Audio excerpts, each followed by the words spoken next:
Did you know that the official recommendation for deli meat in pregnancy is not that you can't eat it, but that it's safest to eat your deli meat when it's heated to a temperature of 165 degrees Fahrenheit or till steaming? Yep, facts matter. Hi, everyone. Welcome back to another episode of The Gestational Diabetic. I'm your host, Tracy Houston, and I am here to inform you and empower you so that you can be a confident member of your healthcare team. Quick medical disclaimer, none of the information in this podcast can be used to diagnose or treat any medical condition. If you feel as though you're having any symptoms or any issues with your health, please discuss them with your healthcare team. All right, ladies, today we're talking about deli meats and Listeria poisoning, the recommendations for having them during pregnancy. And it's because I get questions about this every now and then, actually, and especially because the free meal plan that I have on my site, a couple of the recommendations are for deli meats or smoked meats or something like that. And so we need to address this and get the facts straight. So that's what we're going to talk about today. And if it sounds like I'm reading from a script, it's because I am. I had to type this out because there were so many rabbit holes in this research and so many things that I wanted to address that I just needed a script to go off of so that I didn't get caught up in a tantrum or, a rant while going over this information and then getting lost down a rabbit hole.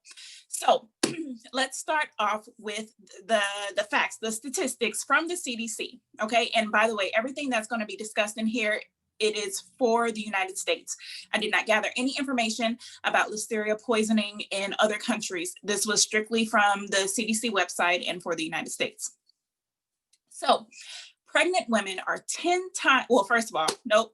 Let's start off with Listeria poisoning. Deli meat is linked to Listeria poisoning. And the thing about Listeria poisoning is that it's a food poisoning, just like E. coli, salmonella, and whatever else that is out there.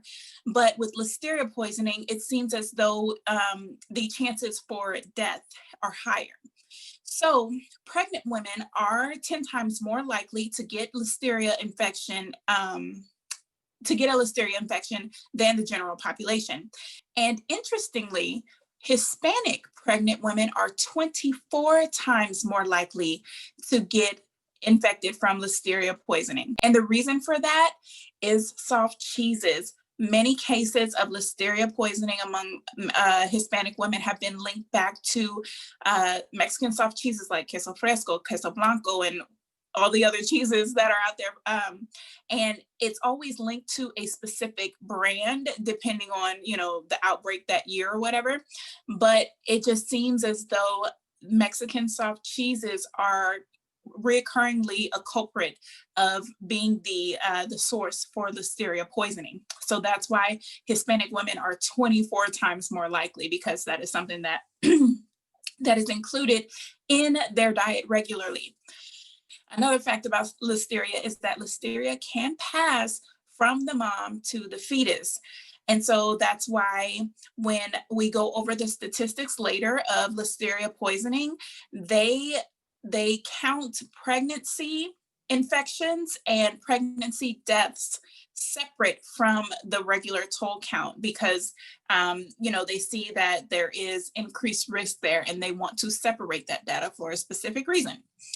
Now, and another thing is that, so the outcomes of Listeria poisoning, of course, you can beat it and get better, but in pregnant women, it can cause miscarriage, preterm labor, or stillbirth, or it could cause serious infection or death in a newborn. And for this specific topic, newborn is considered to be a child between birth and 28 days, as defined by the CDC.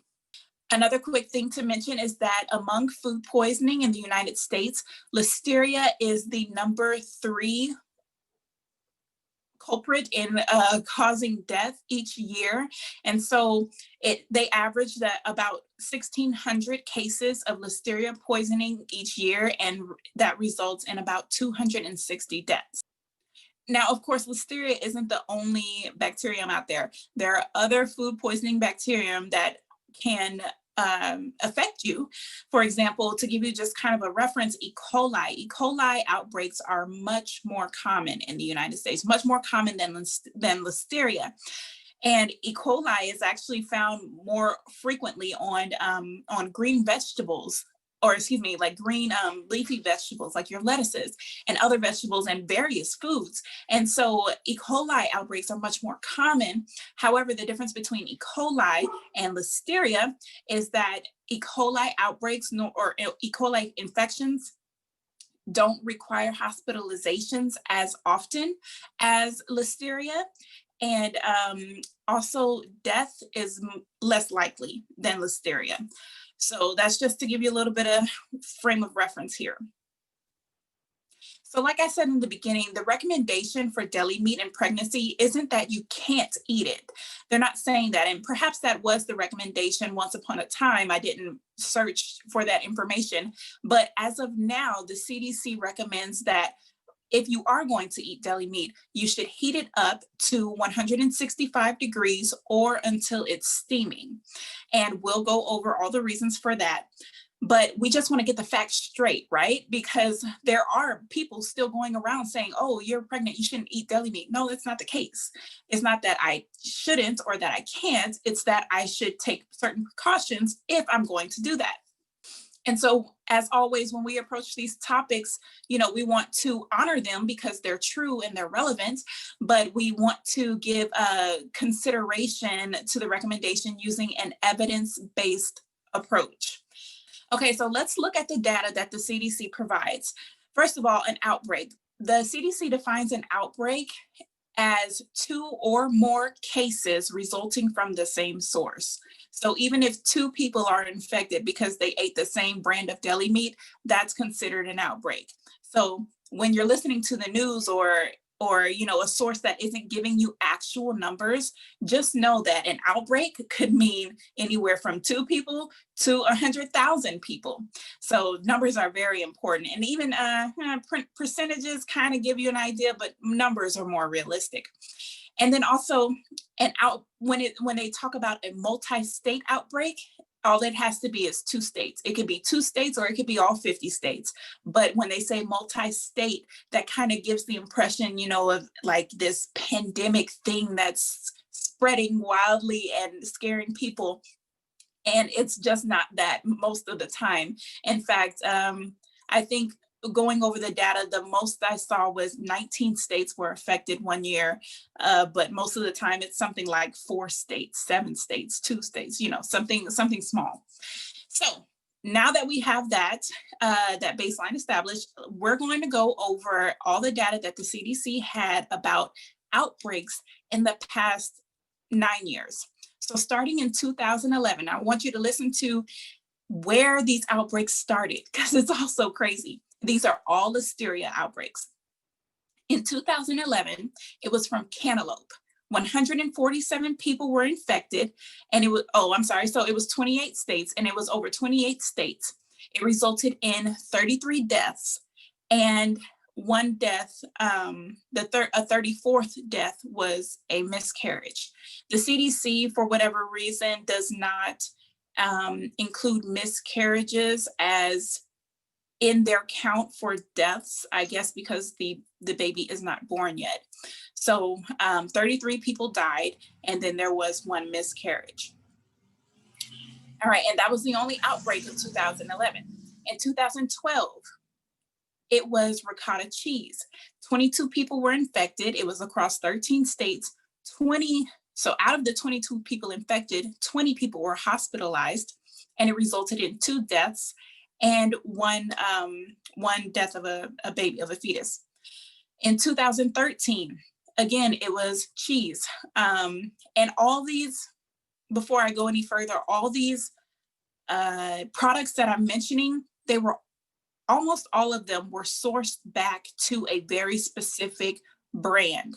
So when that happens, when you're sourcing it back to a very specific brand in a manufacturing facility or a certain grocer or something like that, what that's telling us is that there's been some kind of hiccup in their normal processing. Like maybe someone didn't disinfect a piece of equipment like they were supposed to before they left for the night. Something like that happens. Or maybe there's a leak from the roof and that leak was contaminating the packaging process, something like that.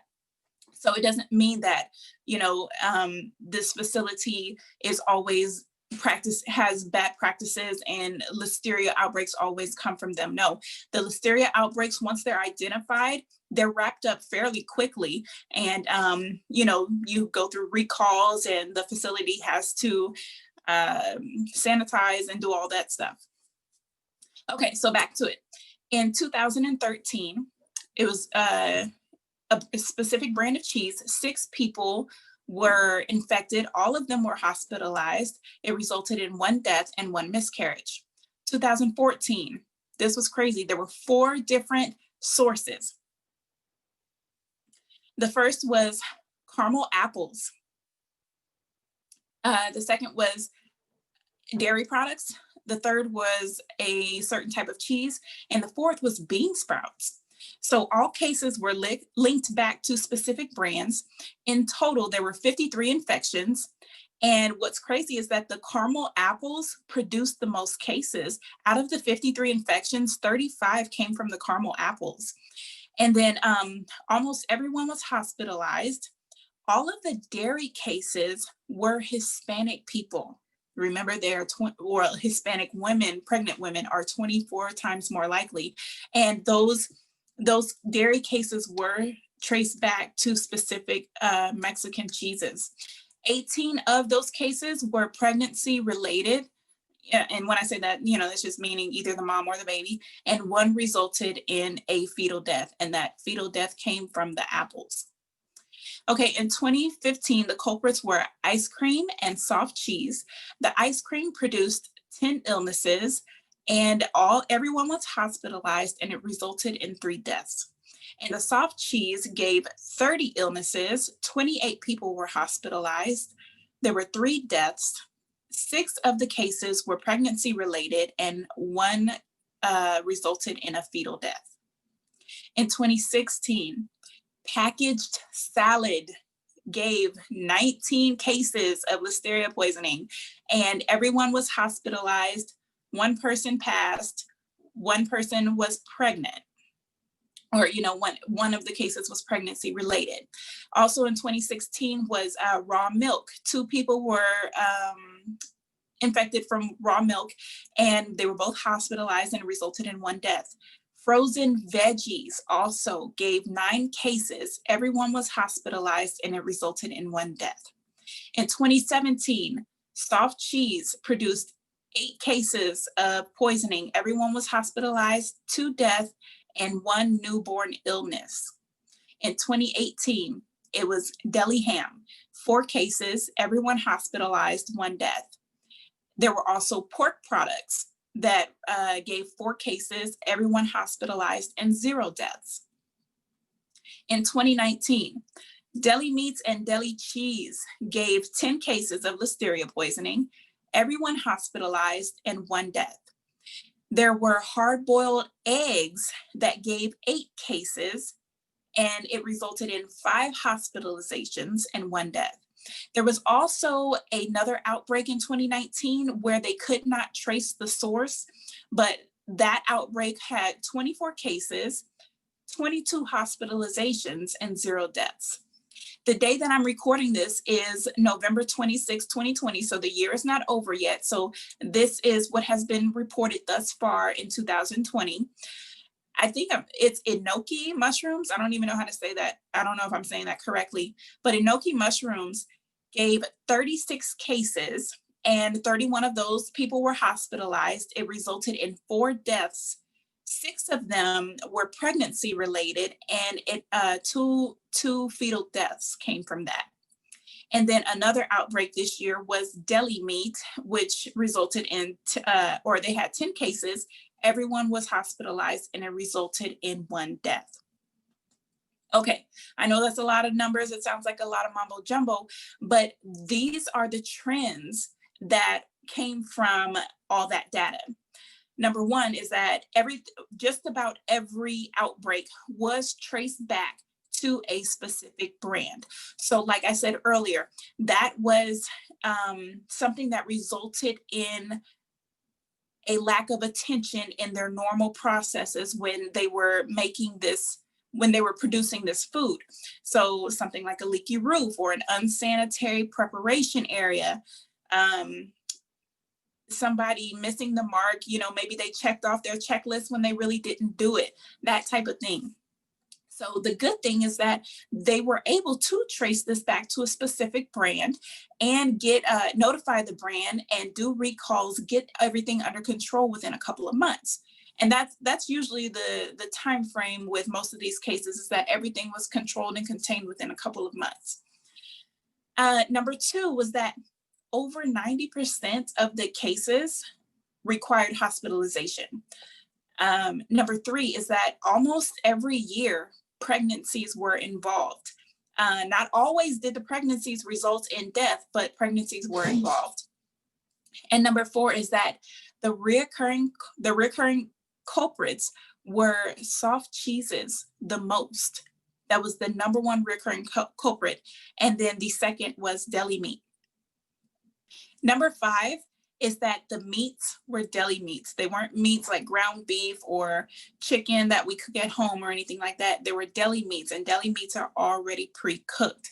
And so that brings you to number six, is that every single product was a pre-made product. It was pre-cooked, or it did not require cooking by the final customer. And so they were ready to eat products. What that tells us is that these products went through all of their processing, all of their cooking, everything that they had to do. And when you cook foods, you kill off bacteria. All food has bacteria, even after being cooked. But when you cook foods to a certain temperature, you kill off most of the bacteria. So all of the foods went through that process. But when it came down to packaging or serving the food, that's when the contamination happened, because the food had already killed the bacteria. So contamination likely took place after the cooking process, somewhere in between the packaging to the serving. So when you think about these ready-to-eat products, it's deli meat, it's beef jerky, it's salsa that's chopped in store and prepared for you in store. It's the pre-made foods in store where you can go to your grocer and just get dinner. It's kind of like a cafeteria style line where you can pick what you want for dinner that night. It's foods that are made in store or made by someone else, and then you eat. So how can something like that be prevented? That's completely out of our control. When we buy foods that are ready to eat, we don't know everything that they've gone through, but we put some trust in that everybody who was handling this food, took the proper precautions and followed procedures in order to deliver to us a safe product, right? So how can these cases of Listeria poisoning be prevented? Well, we want to take reasonable precautions, okay? By reasonable, what I mean is that we're not going to be our own farmers and suddenly create our own garden to be self-sustaining and not buy food from anywhere, not eat out from anywhere or anything like that. A reasonable precaution is something like, when you go into the place that you're going to buy this stuff from, like think your local butcher or your local deli, look around you, look at the place. Is it clean? The workers, what is their physical appearance? Are they clean? Are they wearing gloves? Are they wearing aprons? Do they have the shower caps? I can't think, the netting for their hair, is that on their head? There are ways to look around to try to find out if someone is following standards or upholding standards in the way that they conduct business. If you're at a butcher shop or something like that, is there a bunch of juice and blood from the meat? Is that around? Are they wiping that up immediately? When they wipe it up with a towel, where do they put the towel? Do they hang it on their apron? Big no no. Or do they put it back into a bucket? Whenever you see them put it into a bucket, that's supposed to be a bucket mixed with a bucket of water mixed with sanitizing solution. But what is the color of that water? Is it gross and muddy, or is it fresh? Those are the things that you want to look at to make sure that the place that you're buying your food from is maintaining their standards and serving you quality. Personally, I'm more confident in buying stuff that is commercially processed rather than from a local person, because in a commercial setting, the rules and the standards are much more rigid and they're more vigorously enforced. And when I think about, a local person, there's a lot of talking going on, they're laughing over your food and what just it's an environment that can easily become laxed. Whereas in a commercial production facility, everyone is covered from head to toe because they want to minimize the risk of contaminating the food. And I'm actually going to link to a couple of YouTube videos in the show notes so that you guys can see what I'm talking about, how workers in a commercial setting look and how they interact with the food that they're making when everything is processing. And it gives you a better sense of security. The foods that you're buying, are they being cut or handled in front of you? I personally wouldn't trust that, especially in pregnancy and with what we're dealing with here, because if you're going to your butcher and they have an entire ham in front of you in the cooler and you say you want a pound of ham, then they have to take that ham out and cut it by hand or with their machine or whatever, their meat slicer, and then give it to you, and then they put it back. Okay, but what if they're busy? So, and they have multiple workers, that's multiple hands on that same product. And depending on how busy they are, somebody might get caught up in a task and not put that meat back.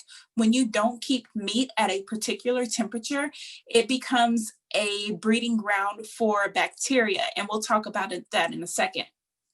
But I would prefer personally for the meat or whatever it is that I'm buying to be cut commercially by machines than in front of me by someone who is handling the meat, who will likely have to change shift and have someone else handle that meat, because that's just more hands on it and more chance for contamination. Another reasonable step that you can take with foods that you don't heat up, like, you're not going to heat up a salad or cantaloupe, your fruits and your vegetables, you don't heat those up. So what you can do with those is just make sure that you thoroughly wash them.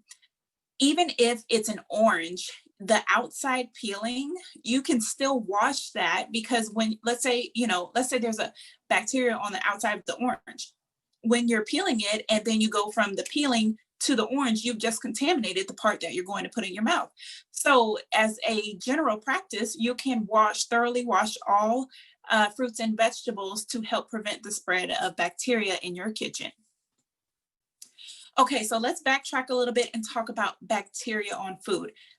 All food has bacteria. Again, let me say this. All food has bacteria. At no point in time does a food not have any bacteria. Bacteria can be killed off. Some bacteria is killed off with heat or in an acidic environment. However, there's bacteria that can get into the food or become dormant. And then once it's in an environment where it can grow, it will do just that. But so every food is contaminated with bacteria, but raw foods are the most contaminated. So when we're talking about raw foods, it's something like, raw eggs. Raw eggs are found in foods like Caesar dressing or tiramisu. What else? Maybe a hollandaise sauce, or undercooked meats. Do you like your steak medium or medium rare, or your salmon medium? Those are undercooked meats because they haven't reached that internal temperature of 165 degrees.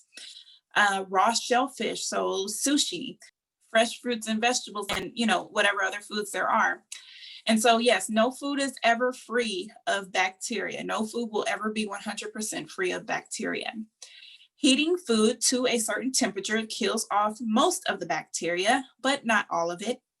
And the presence of bacteria on food is the exact reason why we have food handling practices in place.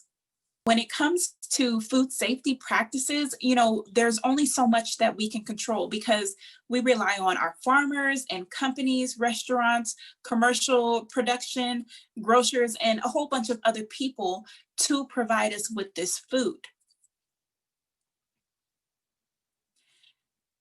And we cannot control what they do. We have to rely on our food safety agencies to both enforce these practices and inspect the companies to make sure that they're carrying them out.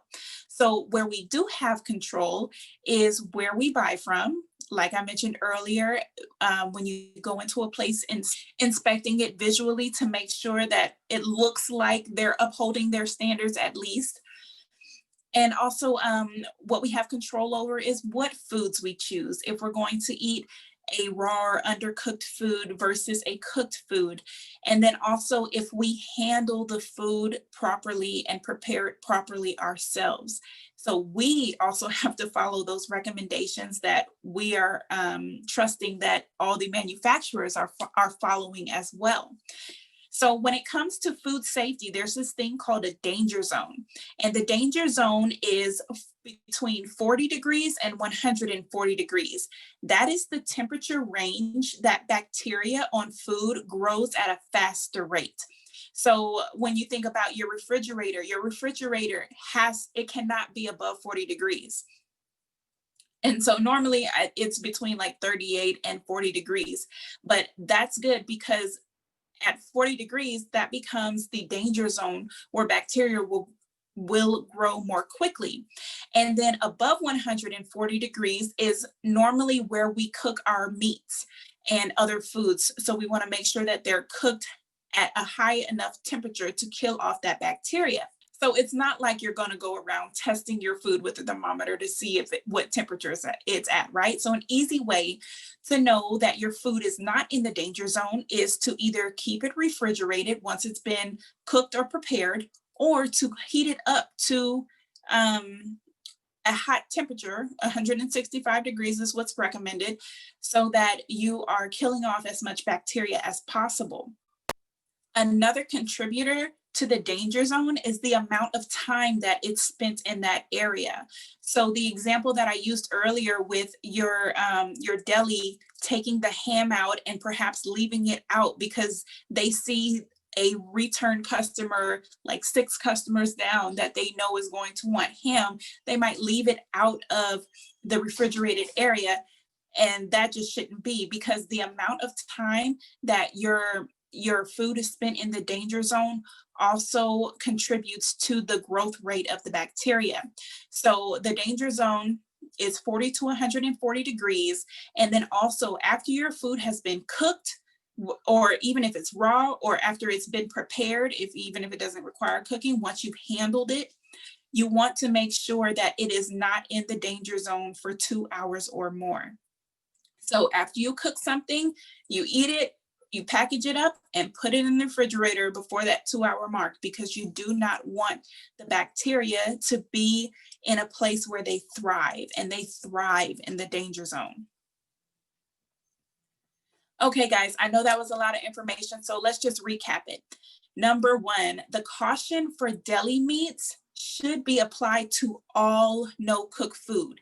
Any food that you're getting from the grocery store that does not require you to cook it, it can potentially have bacteria on it that can hurt you.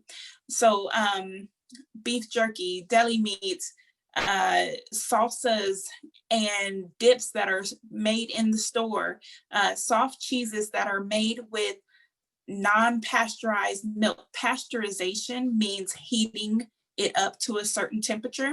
So, and that's the exact reason, so that it can kill off some of that bacteria. So if you're buying a soft cheese, you want to make sure that it says made with pasteurized milk or pasteurized dairy. It'll say it somewhere on the packaging, but the easiest place to find it is to turn it over and look at the ingredients and make sure that it says, where it says milk, pasteurized milk, or that some ingredient in there says pasteurized. Whatever dairy ingredient is in there says pasteurized. Number 2, the caution for Listeria is because it's potentially deadly. Number 3, pregnant women are 10 times more likely to get Listeria poisoning than the normal population. Hispanic pregnant women are 24 times more likely, and that is normally attributed to the soft cheeses in Hispanic culture.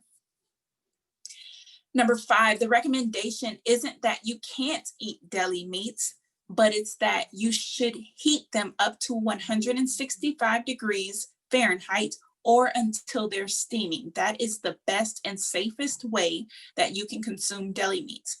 So when you go to Subway, it's or another sandwich shop like that, it's recommended that you eat sandwiches that are heated, like the meatball sandwich and I don't know, whatever else they have, just to lessen your chances of getting Listeria poisoning. Number 7, Listeria infections are normally traced back to certain brands. So we can reasonably assume that the outbreaks that come from Listeria poisoning happen because of a misstep in their normal processes, but we can be confident that they are quickly contained once they're identified. Number 8, to lessen your chances, heat pre-cooked meats to 165 degrees or steaming. By the way, that includes hot dogs. I should mention that too. And you should also thoroughly wash all of your produce and use soft cheeses made with pasteurized milk, and use them in dishes where they have to be cooked, something like a casserole or enchiladas or something like that. But you want to make sure that you're taking as much precaution as you can to prevent this. Number 9, once you've prepared any food, even if it didn't require cooking and you just prepared it with your hands, refrigerate it immediately or as soon as possible, but definitely not past the 2-hour mark, because you want to get it out of a thriving environment for the bacteria. And let me just say this, out of all of the brands that were mentioned where Listeria poisoning was linked back to, a certain brand, brands that are normally on your shelves at Walmart, like Hillshire Farm or Oscar Mayer or whatever else is out there, none of those brands were reported as being the source of it. Not saying that it can't happen, but there is a certain sense of security that those brands are so big, they have well-established processes and standards and inspectors along the way. And there's just a little bit more confidence in buying those meats, knowing that these brands are well established, they uphold their standards, and they, in the past 9 years at least, there have been no cases linked back to them and their processing. And also another part of that is that they have money, they have big money, right? And so when it comes down to something in their facility that needs to be fixed, they have the money to fix that. Whereas a smaller shop, a small business owner might put something off because they just don't have the money at that time. So just something to think about. But all in all, guys, you can eat deli meat. It's fine. Do whatever precautions you feel necessary to do it. Oh, and also I should mention that deli meat should be consumed within 2 to 5 days. After it's been, opened or handled, cut by your butcher or whatever. Deli meat should be consumed between 2 to 5 days as recommended by the CDC. That's all I have for you today, guys. If you found this information helpful, I would greatly appreciate it if you would scroll down on your podcast app at the very bottom and leave a review and a rating for the podcast. It helps other moms see this and know that there's good content here and that, other people have been helped by it. So thanks for your time, guys. I'll talk to you next time.